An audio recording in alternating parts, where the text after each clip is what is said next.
My name is Sandra Ferry. I'm the President and CEO of the Aurora Chamber of Commerce. On behalf of the Board of Directors and our staff, it's my pleasure to welcome you to the 2020-2021 Annual General Meeting. Mayor Tom Rackus is here, and he'll be inducting the new board in a few minutes. I'd like to acknowledge the following former chairs of the Aurora Chamber of Commerce who are here with us today. Stephen Forsey, Ian Johnson, Paul Smith. Thank you. Thank you for joining us. I'd also like to mention that Councillor Rachel Gilland is here, and Leah Taylor Aurora, who is the MP for Aurora, Alberta's Richmond Hill. Thank you all for joining us this evening. A gentle reminder that the COVID rules dictate that you can take your mask off while sitting, but if you get up, you need to put it on before walking around. The Aurora Chamber of Commerce, through the Incorporation Act of Ontario, is required to hold an annual general meeting of its members once a year. The agenda, including your meeting package, reflects all the legal aspects that must be conducted to fulfill the obligations under the Act, such as the presentation of the 2020-2021 financial statements and approval of the slate of nominees to the 2021-2022 Board of Directors. When there's a vote, we ask that only members vote by raising their hands. In the event that there's a tie during the voting process, the results will be provided to the chair. If required, the vote will be called again. We encourage all members to participate in the voting process. Just a couple of reminders: when moving or seconding a motion, please make sure to state your name so it can be recorded in the minutes. We'll be taking questions from the floor a little later on. Before I turn the stage over to Al Wilson, our chair, I'd like to take a moment to make a couple of announcements. First, I'm excited to announce that the Accelerated Business Recovery Virtual Hub was launched in June of 2021. Sponsored by Desjardins Insurance and in partnership with York University's Schulich School of Business, the town of Aurora, and York Region, this Employment Ontario project is funded in part by the Government of Canada and the Government of Ontario. Designed as a one-stop self-serve website, the Accelerated Business Recovery Virtual Hub houses instructional videos that will support businesses as they emerge from this pandemic. The instructional videos are twofold and include videos curated by York University and developed by the Schulich School of Business professors, covering the key areas of digital marketing, strategic planning, and financial planning.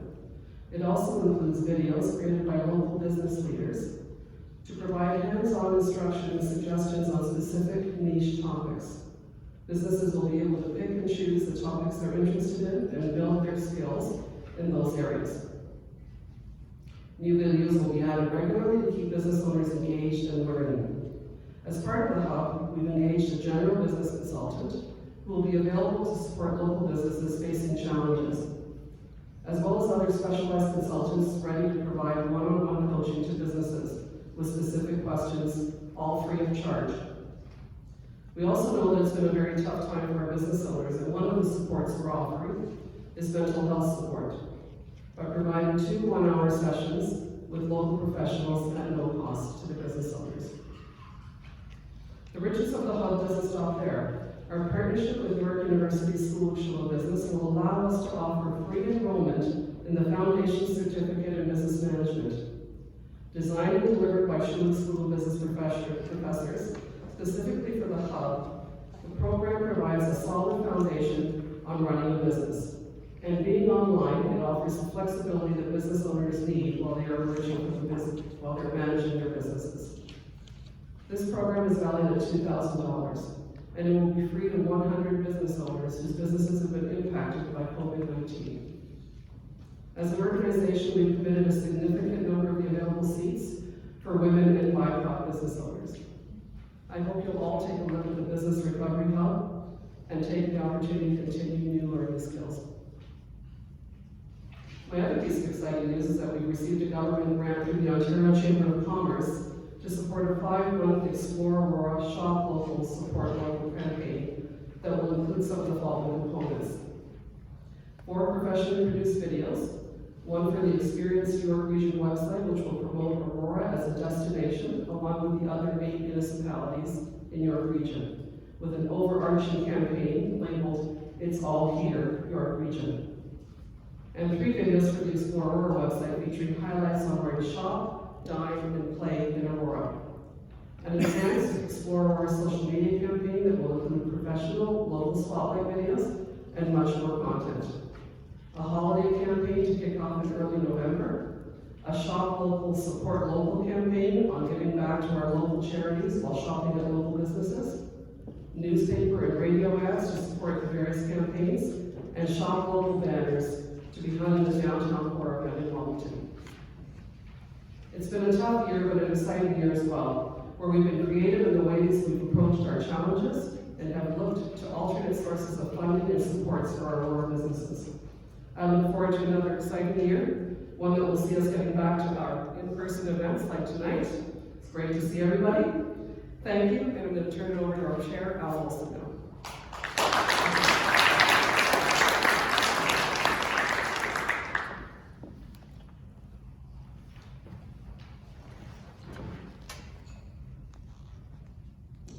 Thank you, Sandra.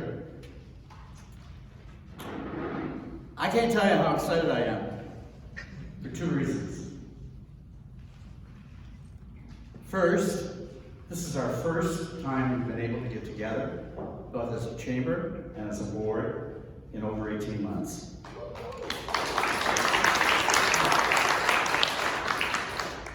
And we didn't turn anyone away at the door. Everyone showed their certificates. The second reason is because I actually got into this suit. And let me tell you, that was a bit of a concern initially by my wife. So it may be a little tight, but we'll survive.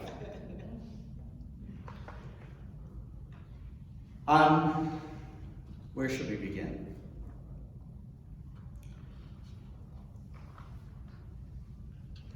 As soon as I find my place, we'll begin.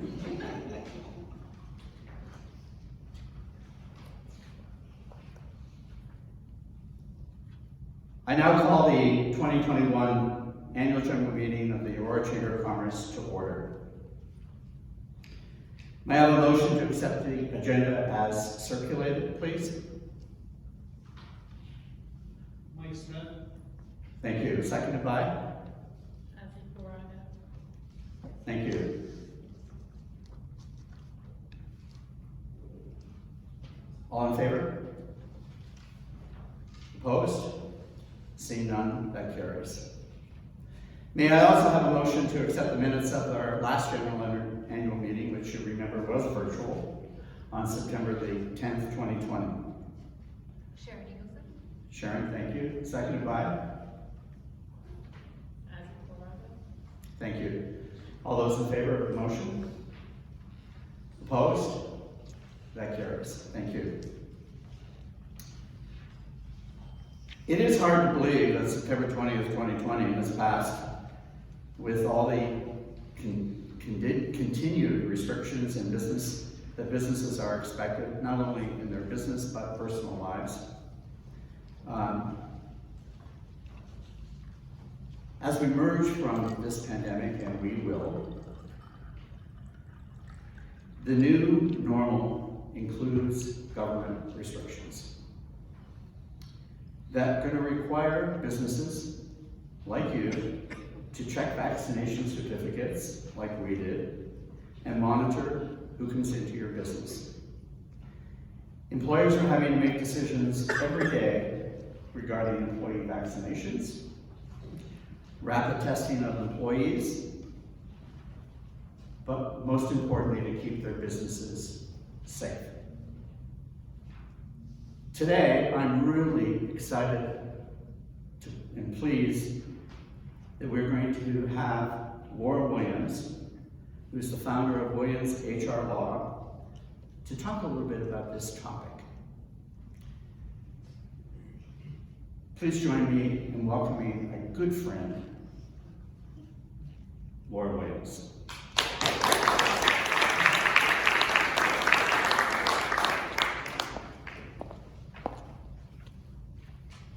They told me we had to wear these when we traveled to the table.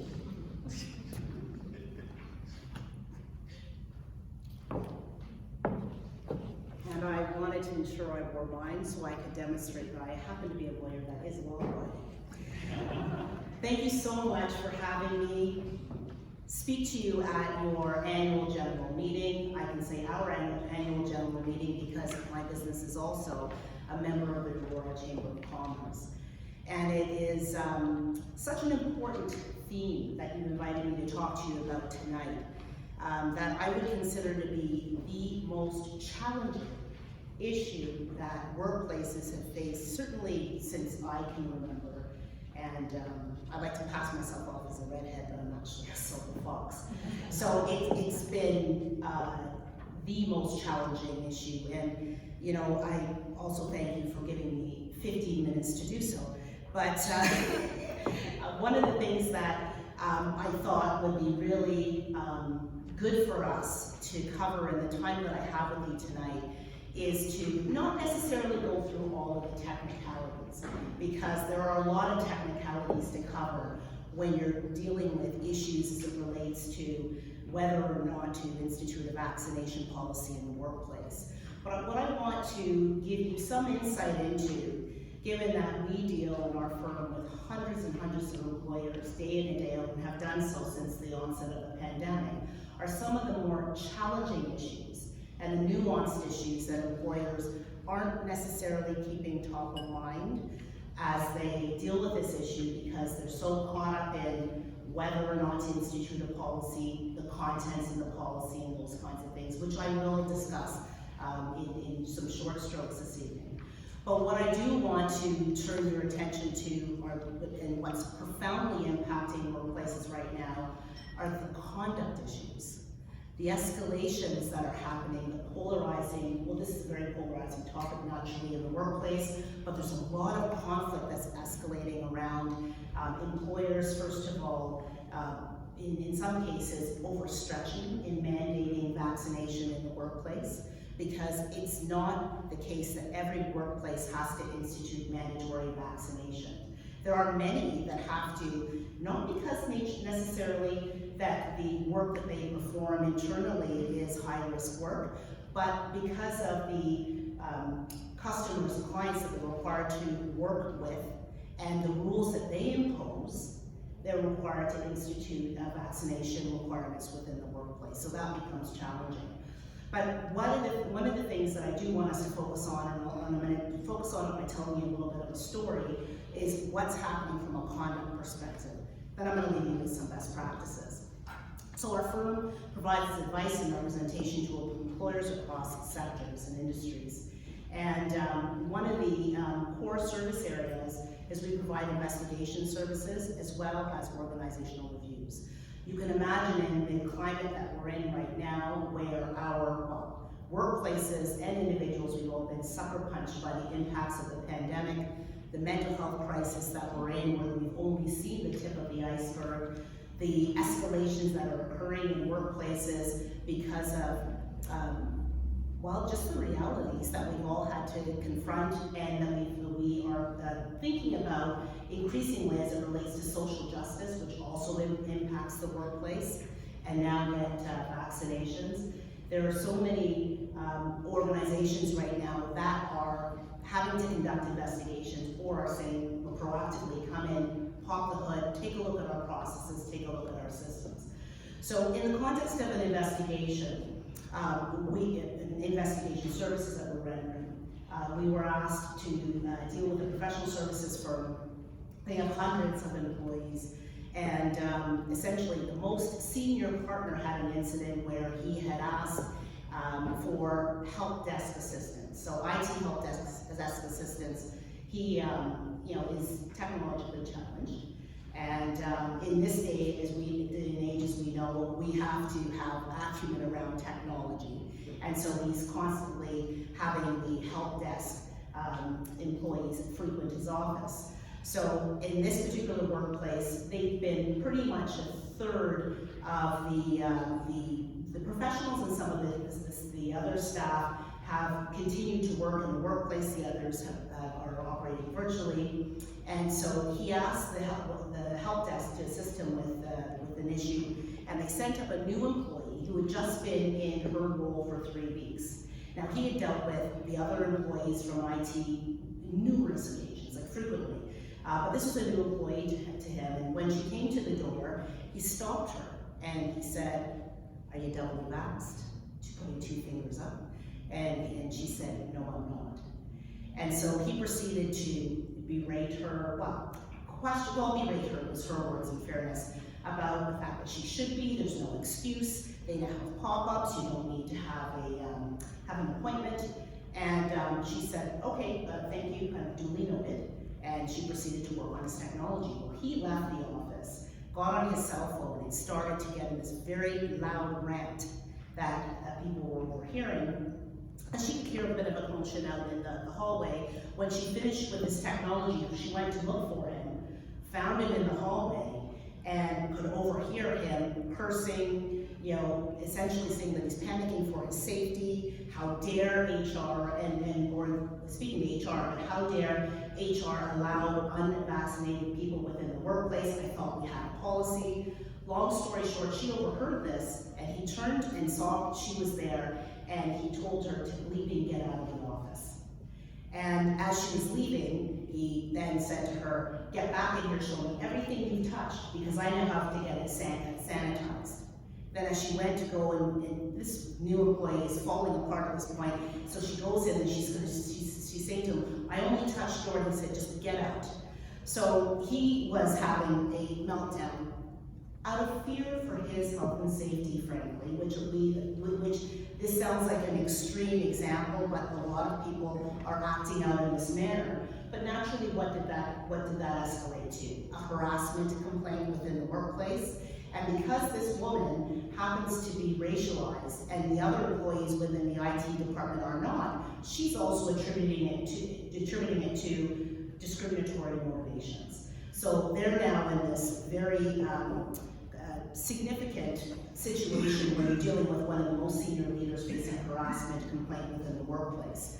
But I give that just to give you a sense of the types of incidents, the type of friction and tension that the vaccination issue is causing in the workplace. And so and to also, in knowing that my time is tight, to just ensure that when you are instituting, if you are instituting within your workplaces vaccination policies, that you need to also focus on ensuring that conduct expectations around asking individuals if they're vaccinated, making any type of jokes, shunning individuals or isolating them because of their vaccination status, that is treated with a zero tolerance approach within the workplace as part of your policy.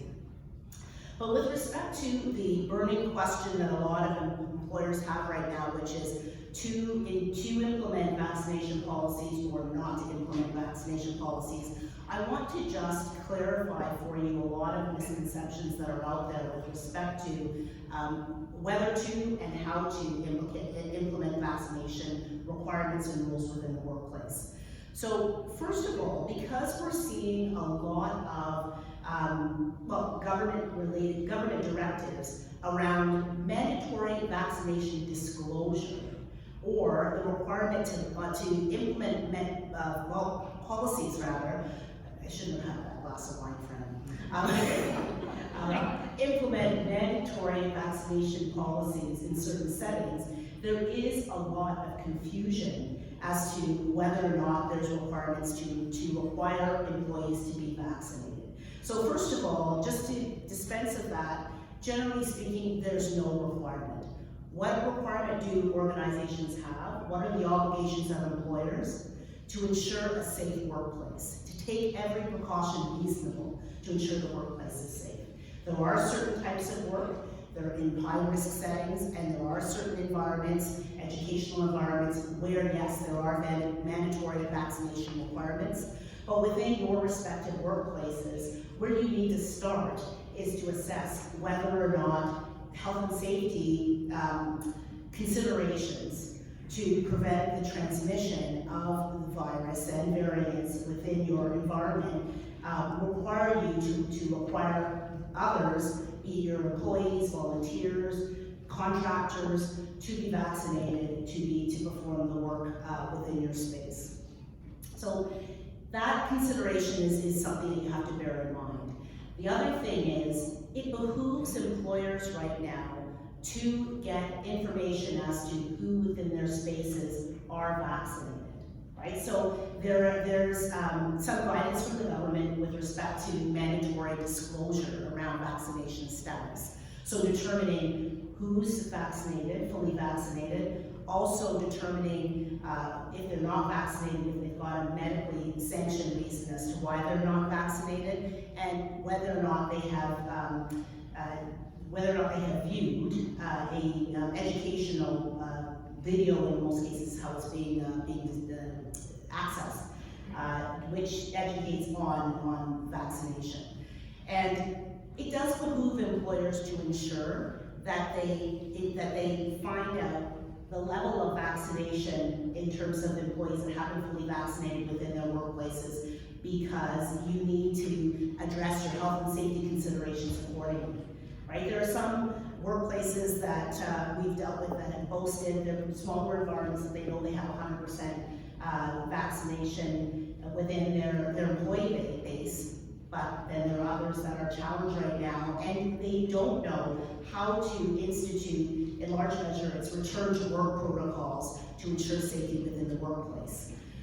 One of the key things you want to bear in mind, though, when you are getting disclosure of vaccination status, is you may not get the real deal from employees, because a lot of employees are reluctant to provide, they may resist that, right? Or they may give you information that isn't entirely accurate, because they are reluctant to provide this information on a voluntary basis to the employer. So what we've been recommending increasingly is you may wish to avail yourself of third parties. There are all these different agencies that will facilitate getting the information, the data collected for you so that you can get this health and safety information.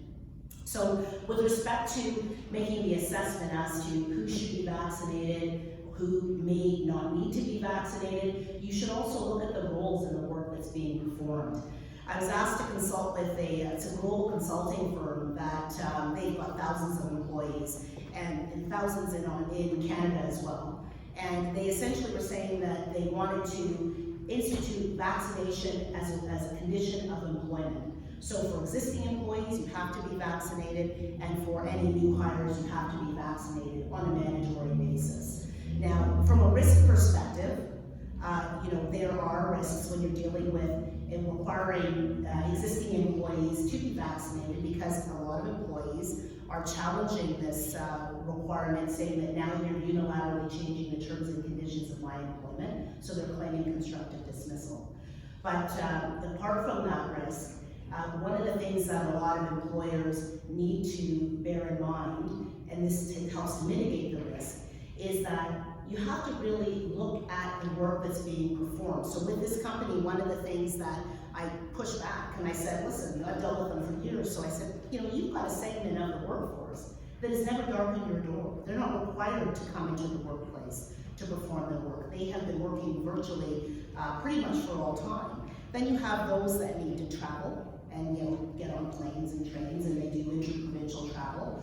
And then you have those that are in the workplace all the time. So you're going to undermine the veracity of your policy if you require those that will never darken the door of the workplace to be vaccinated on a mandatory basis. Because why are you imposing that requirement? There's no real health and safety, or at least work-connected health and safety reason for that.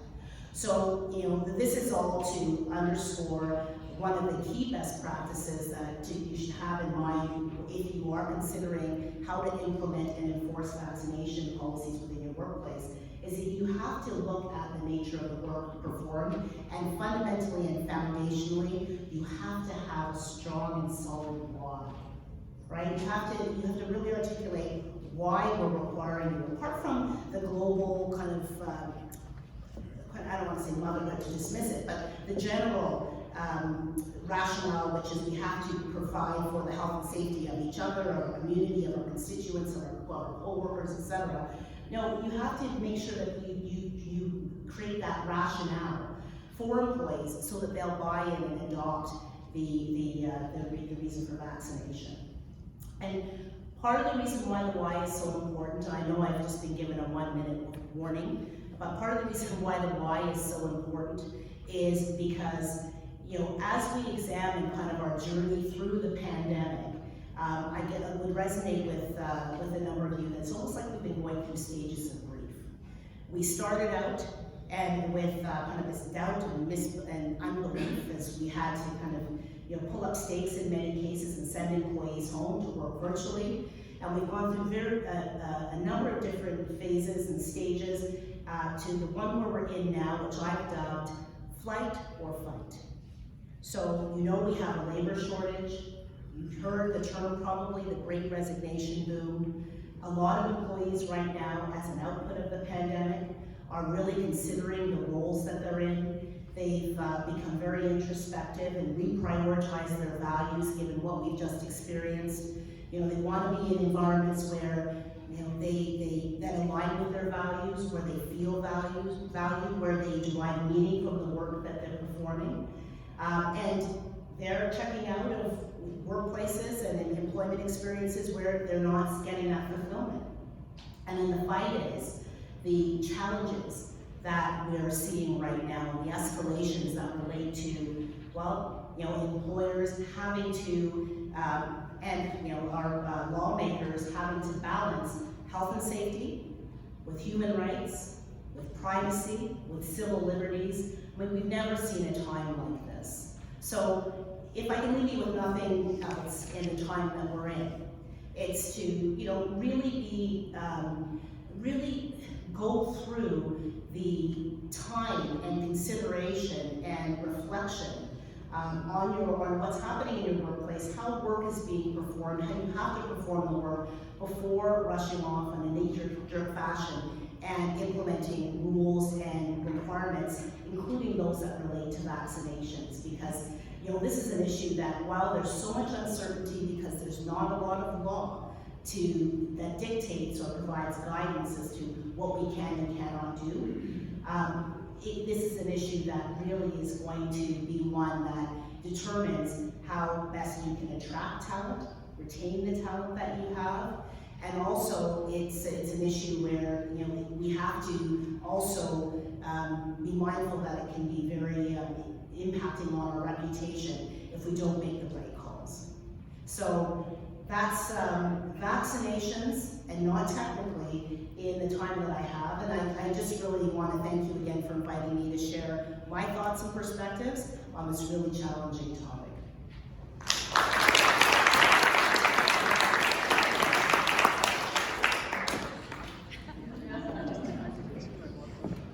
Happy I can show power.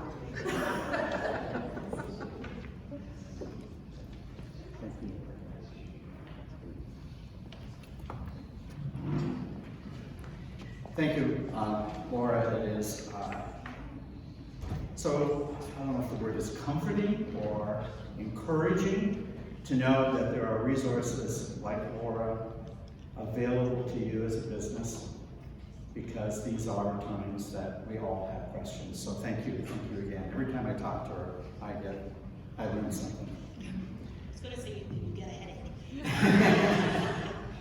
At this time, I'd like to call on Peter Simpson, our auditor from Norton McMullen, who will present the financial statements for the year. These statements were handed out to you when you arrived today, and I'll ask Peter to get into the details. Thank you, Al. Hi, everybody. Nice to see everyone again. Thank you for having me here this evening. My role as the auditors, we've been the auditors of Chambers for 4 years now, maybe even 5 years. So what we do every year is our role is to come in, essentially check the numbers, perform various procedures to give an opinion on the financial statements, that the freedom material misstatement essentially meaning that you can rely on them. And I believe in your packages tonight you have a copy of those financial statements. So what I'm going to cover some key points that are noteworthy when we look at these. The first thing that you'll see in there is the audit report. That's a 2-page report where it kind of outlines our roles, responsibilities, and our opinion, which is that these are through a serial statement, and you can rely on these financial statements. If you have them in front of you, page 5 of the financial statements, I'm going to start there. This looks at the revenues and the expenses for the year, so good place to start just to see how we did, in a certainly challenging year. So overall, the very bottom line, maybe 2 lines up, we have $62,000 surplus before depreciation. And so when we look at kind of what contributed to that, you'll see a lot of line items are going to be up and down. Programming is obviously impacting significantly because of that. But one thing that's really worth noting out is probably most of you are familiar with, there was a wage subsidy in the year where the government's providing a portion of eligible salaries, reimbursing companies back. So the organization, the chamber got $109,000 towards that. So that's a big factor in the surplus that you see here. Without that, we would have a shortfall of about $50,000. So you'll see just at the top, when we look at revenues, membership down slightly, sponsorships down slightly. The business recovery grant, which Sandra had mentioned before, is detailed in note 7, just providing you some more information about the money that was received. So close to $100,000 received in the year, of which $76,000 has been spent. And when we look at the effect on the surplus, the business recovery grant has no impact. What we recognize as revenue is equal to what we spent in the year. And so we spent $76,000. There's also a $40,000 loan that we received, and so $20,000 of that has been forgiven, the forgivable portion, and you'll see that within revenue as well. And then kind of as expected, when we looked at salary or looked at expenses, you'll see salaries is down because that includes the wage subsidies that have been netted off against the salaries. Business recovery is the next largest expense at $76,000. And programming events, obviously with having restrictions on the programming that we can do, you'll see a significant drop there down to about $32,000. So altogether, that's where we are at the end of the year, just under $50,000 surplus. And if we now flip back 2 pages to page 3, this gives you an idea of where we stand at June 30th in regards to the assets and liabilities. So, important to note here, we do have a buildup of cash, but that's due to a number of things. When we compare to the previous year, we sold $50,000 of investments, so just add this as a timing. This is due to timing, so at the end of the year, we're sitting with some extra $50,000 extra cash. We also have the surplus, we have the loan from the government, as well as the Business Recovery Act funds that we've received and yet to spend. When we look at cash is also building up to pay off payables, and so you'll see including accounts payable is $80,000, which is quite a bit of money to be paid, of which the majority of that is York University, so again connected with the Business Recovery Grant. So when you see a large balance with cash there, you have to remember a lot of that is to be spent in the coming years, as well as to pay off current expenses that we've already incurred within the year. In addition to that, down below under assets, you'll see we still have the $100,000 that we have as a reserve fund, so that's unchanged in the current year. And then under liabilities, we kind of covered the significant areas. York University for the business recovery payable. Deferred revenue is just funding that we received up front. We're going to recognize next year. And then the SIBA loan is the COVID relief that we have there with $40,000 remaining to be paid. So altogether, a challenging year in some respects, but fortunate with some of the government programs that really helped to step in and really helped a lot of organizations get through the last couple of years, so that's great to see. The remaining pages in the financial statements are largely unchanged. There is a new note on the Business Recovery Act. Everything else is largely unchanged, so I won't go through that unless you've had a chance to look and have any questions. If not, that would conclude my portion of the financial statements. Yes. Yeah, I have a question, Mike Smith. In your opinion, do you think, and go back to the reserve fund for a second, is that enough? Is it too much?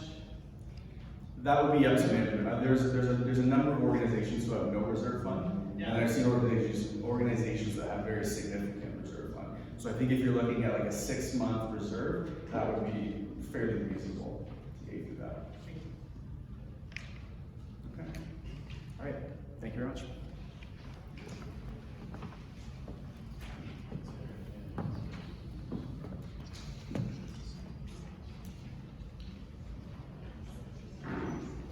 Are there any other questions regarding the financial statements? We want to be totally transparent here. I think Peter did an excellent job of explaining our, I'll say anecdotally, pretty good situation, considering all. Seeing none, can I have a motion to accept the 2021 financial statements as presented, please? Harry, thank you. Seconded by Roger. All those in favor of the motion? Opposed? Seeing none, that carries. Thank you again. Last year we sent out an RFP for auditing services, as we do every 3 years. Norton McMullen submitted the winning tender at that time and was valid for 3 years. May I have a motion to accept and appoint Norton McMullen as auditors for the Chamber for the fiscal year 21-22?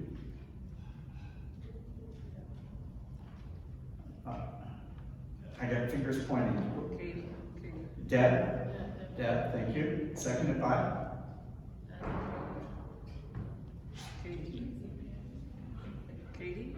Katie, thank you. All those in favor? Opposed? Seeing none, that carries.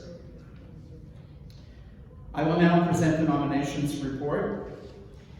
Each year, the nominations committee conducts an assessment of the board to round out representing our skills, expertise, knowledge, and diversity to meet the needs of the Aurora Chamber for now and in the future.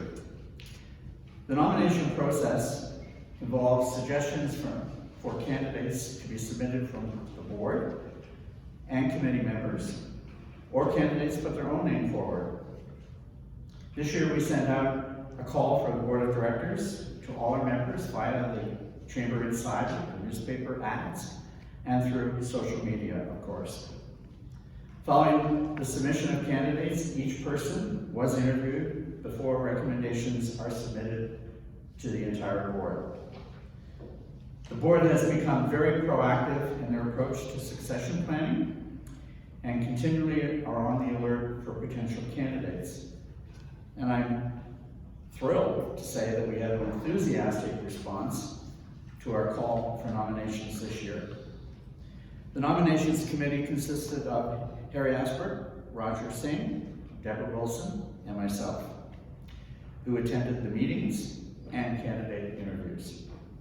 I'm pleased to present the following nominations for this year's board, and I'd like to note that we have accepted nominees that put forward their name and allowed their name to stand for the 2021 board. Could I ask that each one of you, as I call your name, come forward? We've got lots of room here to spread out to the front when I call your name. Harry Asper. Harry is the branch manager of the local Meridian Credit Union here in Aurora and is serving his 4th year as the vice chair and treasurer. Hugh Keynes is president of Clean River Recycling Solutions and is a director serving his 2nd year, and Hugh has the pleasure of being on vacation today.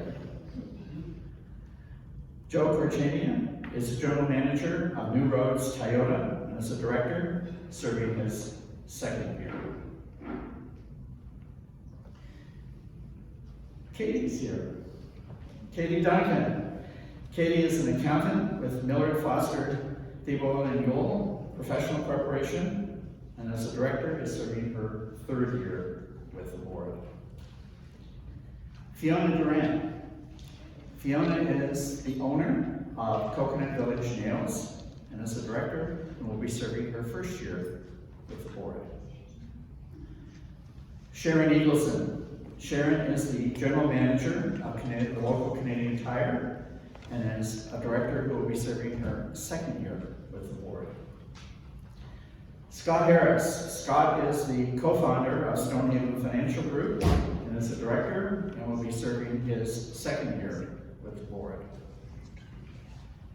Nima Kadin Motram is managing director of Vantage Global Solutions and faculty professor at the University of Waterloo and is a director who will be serving his first year. David Olson. David is a lawyer and a business advisor with David T. Olson Professional Law Corporation and is a director and will be serving his second year. Azzy Perron is a mortgage agent and owner of Rapid Enterprises, Inc., and is a director, and Azzy will be serving her third year. Max Preston. Max is general manager of Smart Attend, which is an Axiom Group company, and is a director with the board, will be serving his first year. Roger Singh. Roger is the regional sales director with Desjardins Insurance Agents, co-owner of Gordon Singh Insurance Inc., and as secretary will be serving his second year. Marion Tripp. Marion, welcome back. Is customer engagement and experience manager, digital events strategist, is that a title? With the Talent Company. And as a director will be serving her first year. I'm Al Wilson, I will be the chair. I'm the executive director of the Workforce Planning Board of York Region. And Deborah Wilson, who is not related to me, is founder of Momentum Gold and is past chair, and Deborah serving her 7th year. Ladies and gentlemen, may I have a motion to accept the 21-22 slate of nominees as presented? Mike Smith. Mike, thank you. Seconded by? Thank you. All those in favor? Opposed? That is carried. Ladies and gentlemen, the 2021-22 board meeting.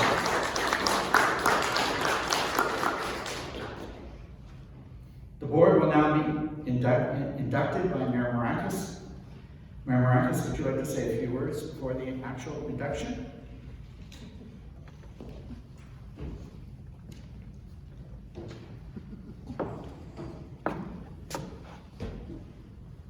Thanks, Al. First off, I just really quick, a couple of words. You know what? We have a strong partnership with the chamber. It's been a great partnership. I know it's been a difficult over 18 months for all of us, from businesses, from a town perspective, from a country. That's been very difficult, but I think we've been getting through it. I think we're past the worst. And I think we need to thank the chamber, the board, each and every one of you, the businesses, the town, the residents of our community, for all coming together, working together to get us to the point that we're at. And I'm very confident that if we continue to work together, that we'll get through this and we'll see the recovery and we'll build that better. So thank you everyone for all the work that you guys have done.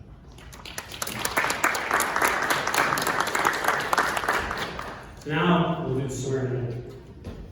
So I'm glad, I just mentioned this here, I'm glad that everyone's got this piece of paper in front of them, because normally I have to stop each one halfway through. So let's start.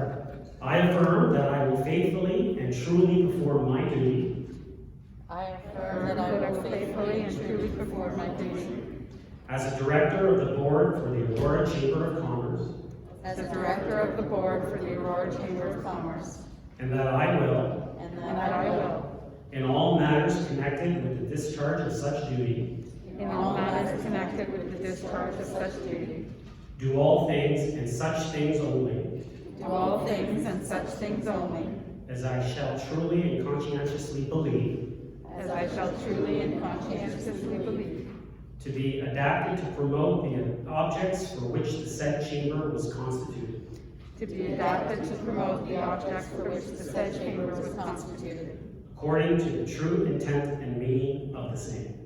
according to the true intent and meaning of the same. This I affirm. This I affirm. Ladies and gentlemen, your 2021-2022 board. Congratulations, everyone. We got photos? We got photos? We're good? Can I just say, it's really great to see everyone so down.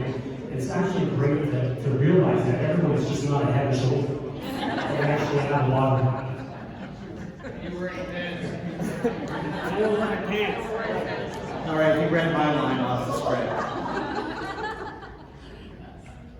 Congratulations to you all, and I'd like to acknowledge, first of all, those members that are leaving us this year. Nala Curry, Alicia Stevens, Brendan Black, Marcus Polino, who served on this board with me and many of you for several years, volunteering to serve their time for local businesses.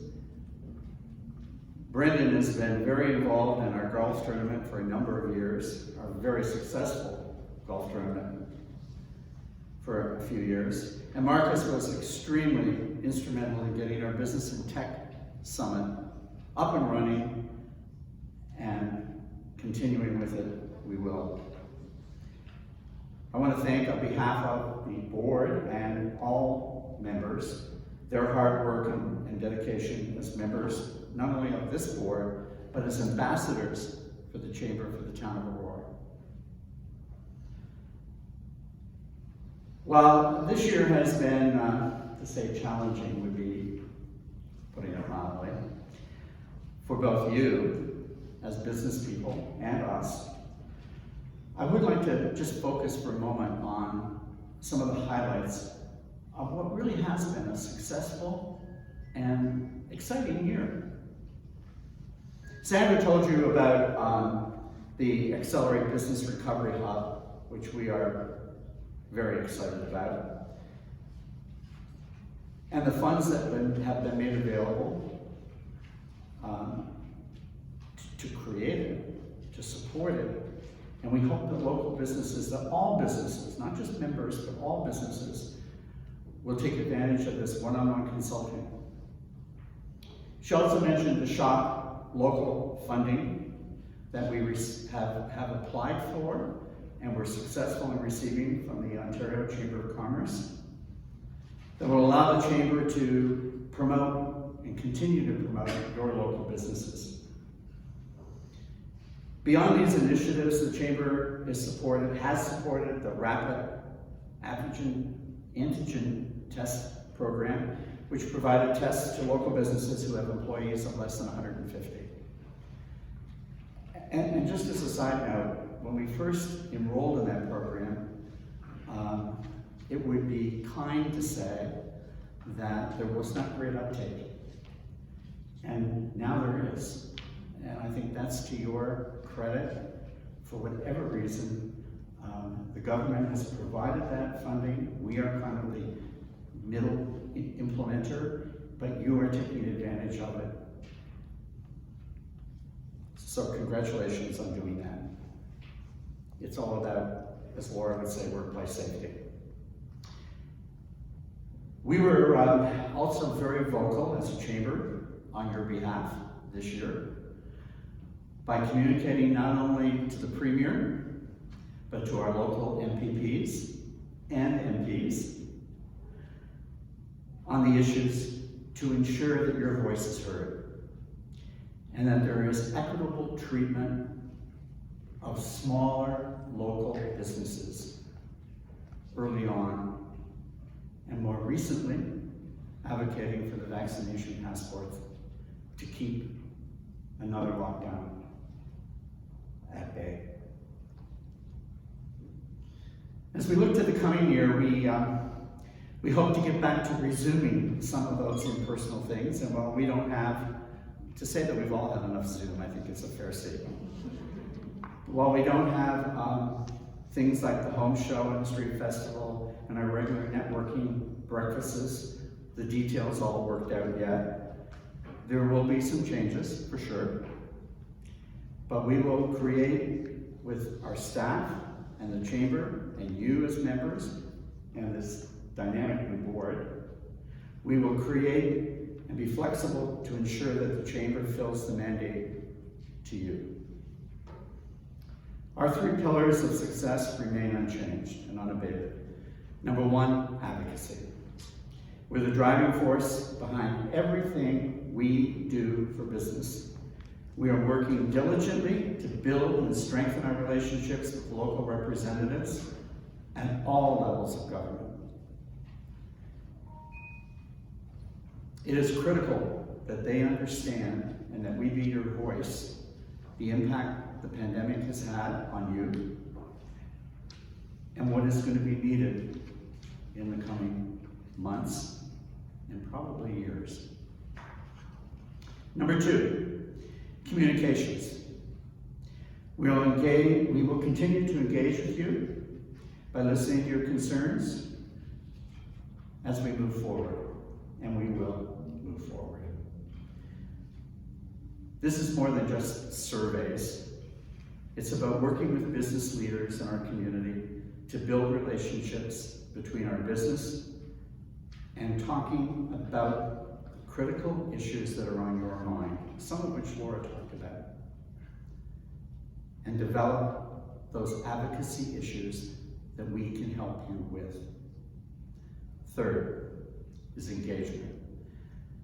To continue to revive and build our engagement with you, and to say that that isn't a challenge these days. Things have never been different for the past year and a half, and we know that things are going to continue to be different for sure. While we may not know exactly the right approach, I can't tell you this very second, I can assure you of one thing. We have the resources to be there for you. I promised them that she left the room, so I promised her I wouldn't use this phrase, but I can't resist. We will have your back. Hey, I didn't use the word pivot. For example, we will have a summit tied to the Business Accelerator, to the Accelerate Business Recovery Virtual Hub. And I can say that because of the team that this chamber has, the board you just approved, and the staff who never cease to amaze me with their tenacity, consensus, and most importantly, creativity. Our president proves and provides the leadership in building and maintaining relationships with the town and others is a key pillar. I'm very pleased to be associated with you all, and I look forward to working with this new board, great board, of talented people from a cross-section. Some of those companies you probably haven't heard of before, and you're going to hear more about them. Thank you for standing up to support the business community. But before we leave, I'd like to introduce a gentleman who is president of a local company and the co-winner of this year's International Business Award at the Business Excellence Celebration earlier this year. Wayne Bryce is the president of Jana Corporation. Wayne has agreed to talk to us a little bit about how his company thrived over the course of the pandemic. Wayne, please join me.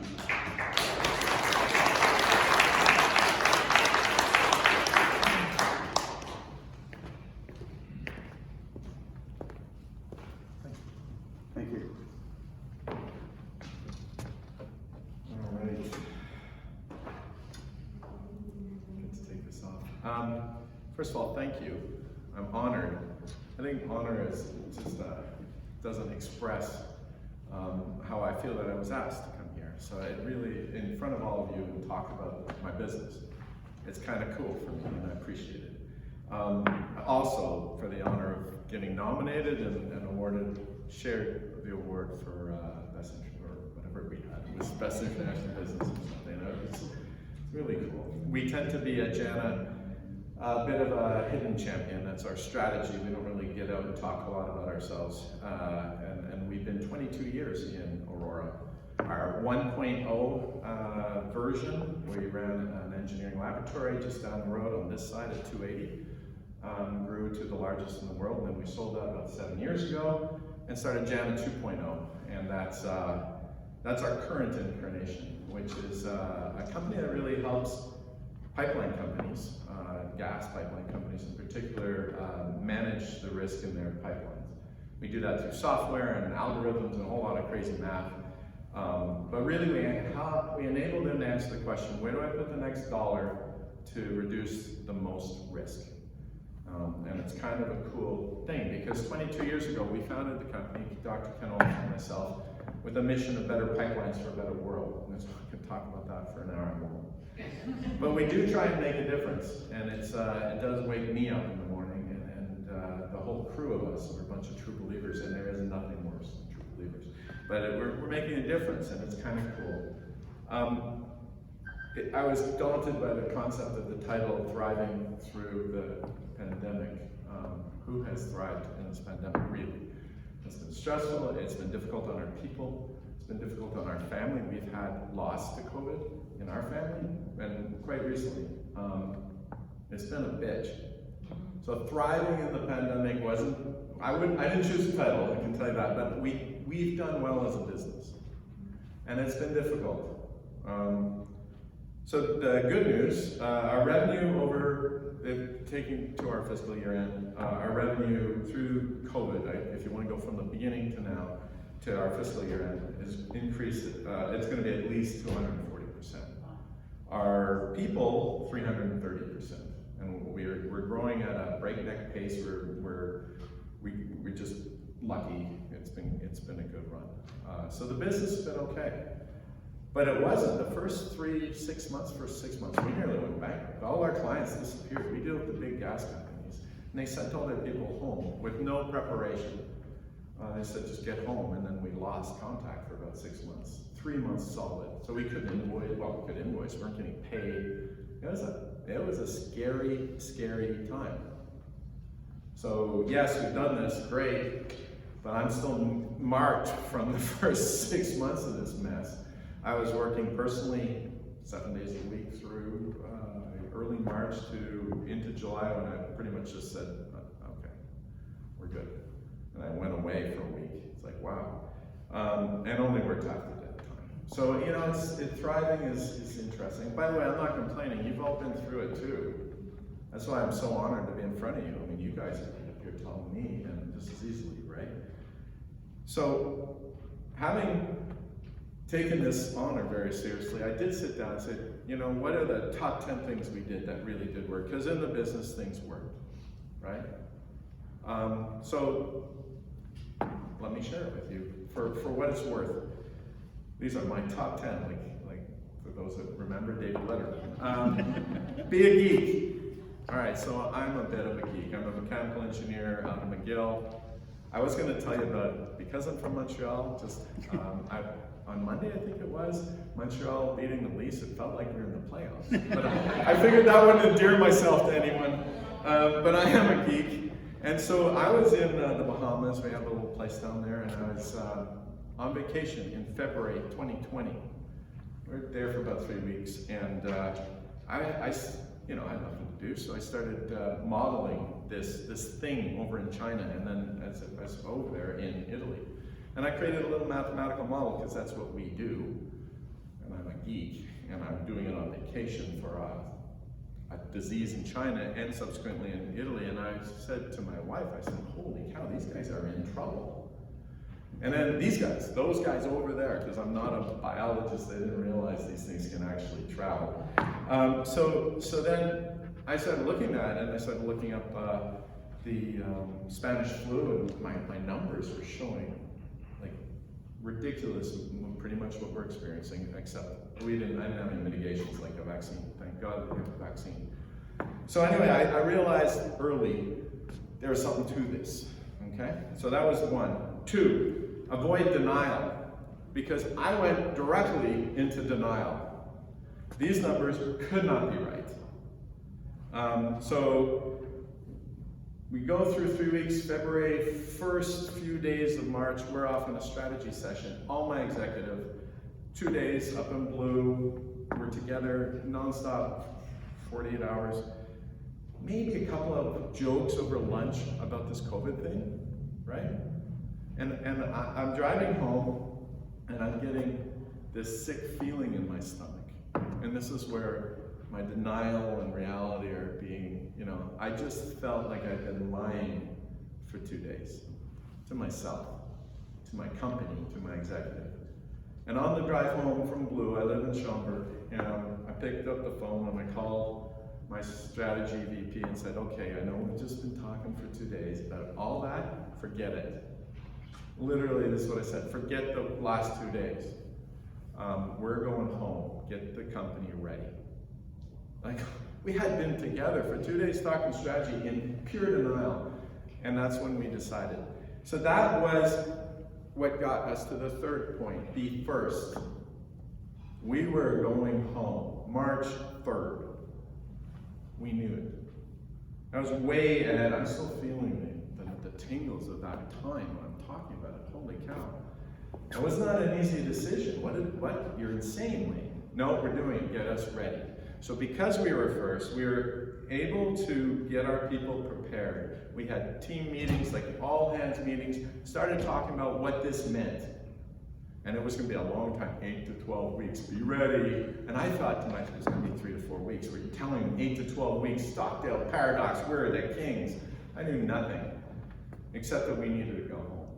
So we were able to prepare people, we were able to get all the equipment, we were able to stress test everything. We sent people home for a stress test, brought them back, what worked, what didn't, let's try this, let's try that. So because I was a geek, we had finally avoided denial, we were first. That was lucky. It was really lucky for us.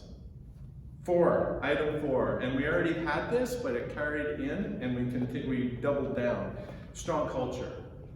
We have a stupid strong culture. We have 22 years ago, when I started the company with Dr. Oliphant, before we hired someone, we were working stupid hours for months. We wrote out our values before we hired anyone. And it's driven a culture. It's a weird culture, but it's a good one. It's us. And that really carried us a long way through this. There's a lot of trust, a lot of the weirdness carried in, which kept it fun. But then we really, really doubled down, and we really started putting in time into our culture. I wrote a note home to every single one of our employees, 5 a week for the first whatever weeks it was, 10 weeks or so. 5 a week, personal letter home, thanking them, find out something they did through their manager, and I wrote home acknowledging it. That was just one of the myriad of things that all our leadership did. Strong culture, and the culture has paid off in spades for us. And then we've brought on 3 times that number, and we've had to inculcate them into our culture, and our people have enabled that. So it's really paid off. Item 5, communication, transparency and excessive. I had a manager tell me, I used to work for DuPont, and he said, you know, by the time you've said it so many times, and you can't stand hearing yourself say it anymore, maybe then you're finally going to start to get the message across. And I took that and I quintupled it during COVID.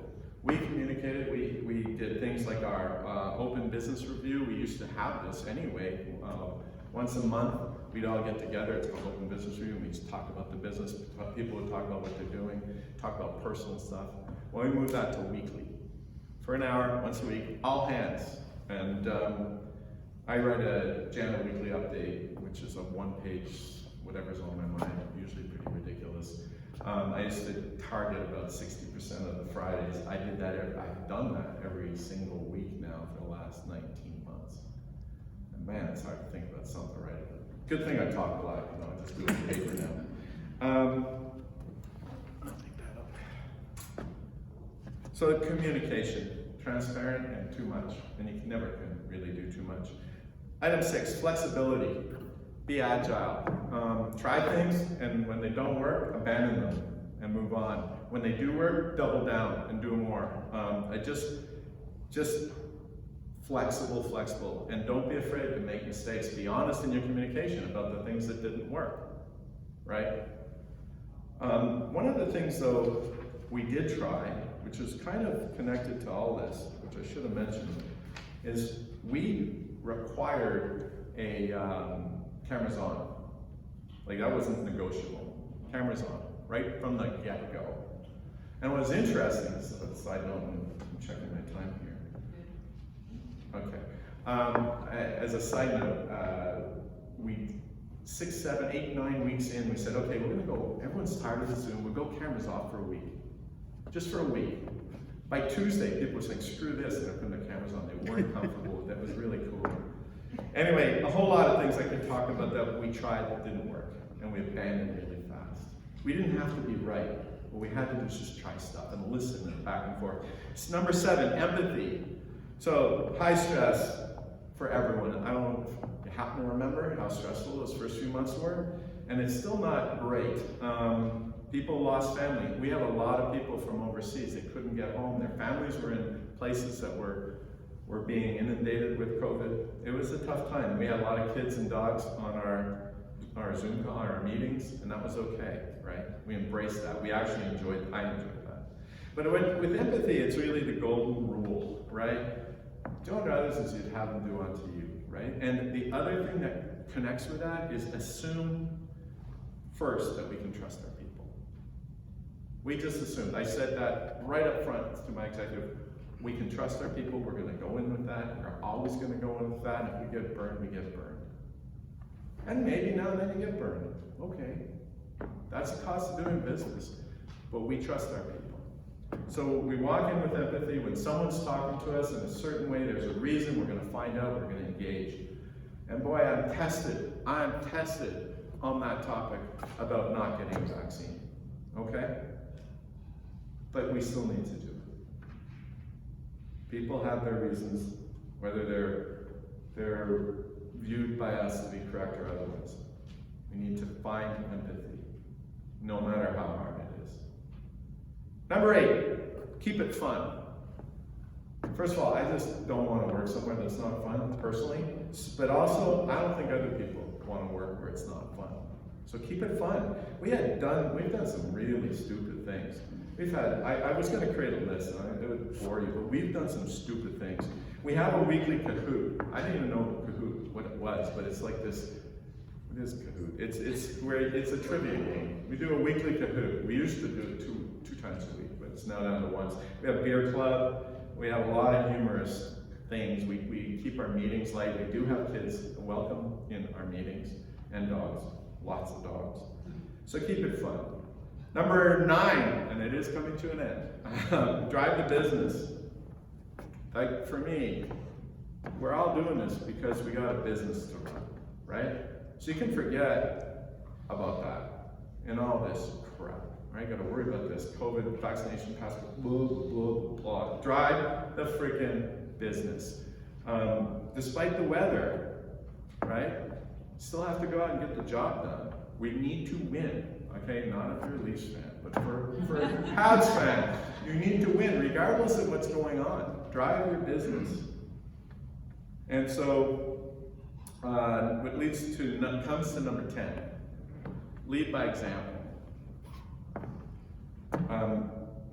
I did not, nor did I allow my executive or my managers to hide. We didn't hide. I also, which isn't my nature, but I did show vulnerability.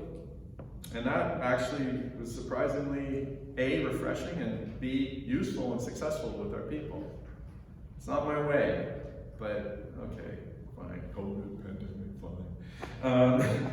But we drove hard, I drove hard, I told you how hard I worked those first months, and I had my people working. We were under threat, we didn't have cash, it was scary. We had to have a whole new way of working. But I led, and my people who were leaders led. When you have to, you have to. So do it, it's your duty, right? And I'm telling you, I don't know how I'm gonna leave this, I don't know what we're gonna do, but I think there's an even bigger threat to us right now coming back, and how we're gonna manage that. We thought going home was hard. It's easy, like when you have to do something, okay, you figure it out. This is different, yes, we have to do it, but there's a big threat to each of us in our own way, for our own reasons, and you can say it's about vaccines and getting sued. There's much bigger than that. It's an existential threat to us. We need to really think this through. But we will manage because, again, we have to. So in conclusion, and I think I might be, I'm going to conclude anyway, I'm a minute over, sorry. I believe, and it's only a 30-second conclusion, I believe that as a CEO, there's 3 things I need to manage. That's my job. It's manage the vision of the company, manage the culture of the company, and manage the people, the capital P people question of the company. And all of those 10 things connect one way or another to one of those 3 components. And as a leader, when my company, and thus the welfare of my people, is threatened, it is on vision, culture, and people that we must concentrate. And avoid all distractions to safely navigate our ship to harbor. And that's what's the onus on all of us. And that's how I think we can thrive under any circumstance. Thank you so much. I'm very honored.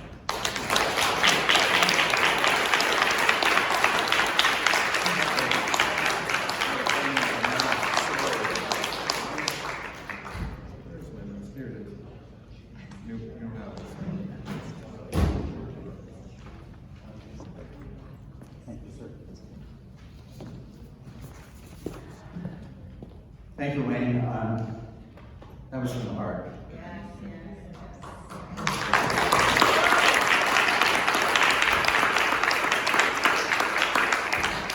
And also, one of the things I can commit to you, that's also an example of one of our pillars. Actually, 2, engagement and communication. There's lots of those stories out there that we can all learn from. So thank you again, Wayne.